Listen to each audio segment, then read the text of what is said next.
भारत के एक कदीम गांव चतरपुर में जमाने से जमीन और इज्जत के झगड़े चले आ रहे थे। ये गांव हरियाली से भरपूर था मगर रस्म और रिवाज के बोझ तले दबा हुआ। गांव में ऊंची जात के जमींदार सब कुछ अपने हाथ में रखते थे और कमजोर तबके सिर्फ उनके इशारों पर जीते थे। ऐसे माहौल में एक ख्वाजा सरा काजल रहती थी। वो गांव की पुरानी गलियों में ताली बजाकर गीत गाती और शादियों में नाच कर अपना पेट पालता। लोगों की नजरें इस पर तरस, नफरत और तमस्खुर के मिले जले जज्बात से भरी होती। मगर काजल की जिंदगी का असल सहारा इसका छोटा भाई रोहित था।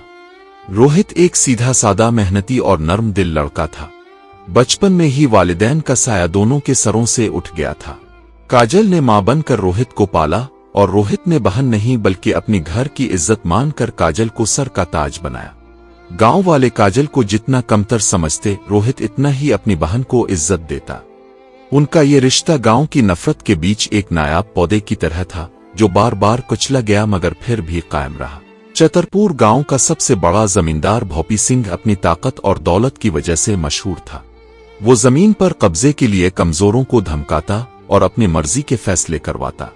रोहित की चंद एकड़ जमीन पर भी भोपी सिंह की नजर थी। एक दिन भोपी ने रोहित को बुलाया और कहा, ये जमीन हमारे खेत के साथ लगती है, हमें दे दो वरना अंजाम बुरा होगा।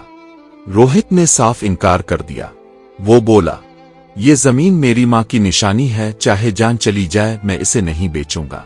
ये अल्फाज भोपी सिंह के गुरूर को चीर गए।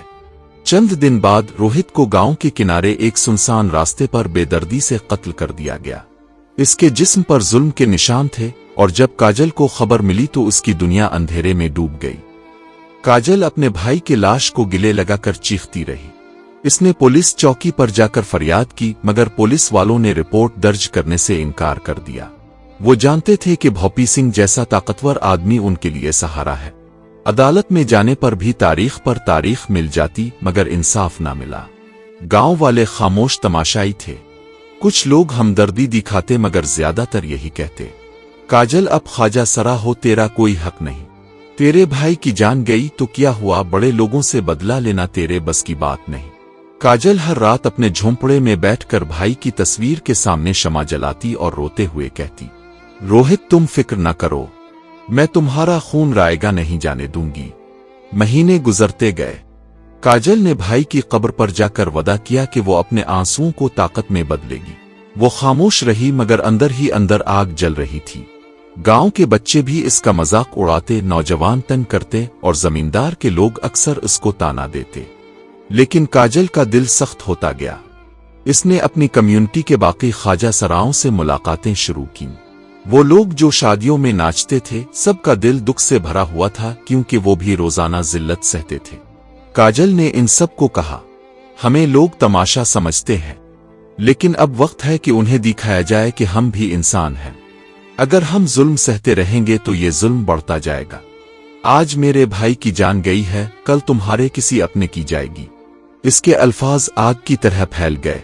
ख्वाजा सरा कम्युनिटी ने पहली बार फैसला किया कि वो मिलकर इंसाफ लेंगे। एक तवील मंसूबा बंदी के बाद वो रात आई जब गांव के आसमान पर बादल छाए हुए थे और हर तरफ खामोशी थी। काजल अपने ग्रुप के साथ भोपी सिंह के डेरे पर पहुंची। हाथों में लालटेनें थीं और तालियां बजा बजा कर पूरे गांव को जगाया गया। गांव वाले नींद से जागे और बाहर निकले।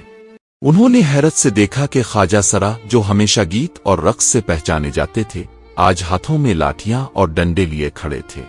उनके चेहरों पर आंसू भी थे और गुस्सा भी।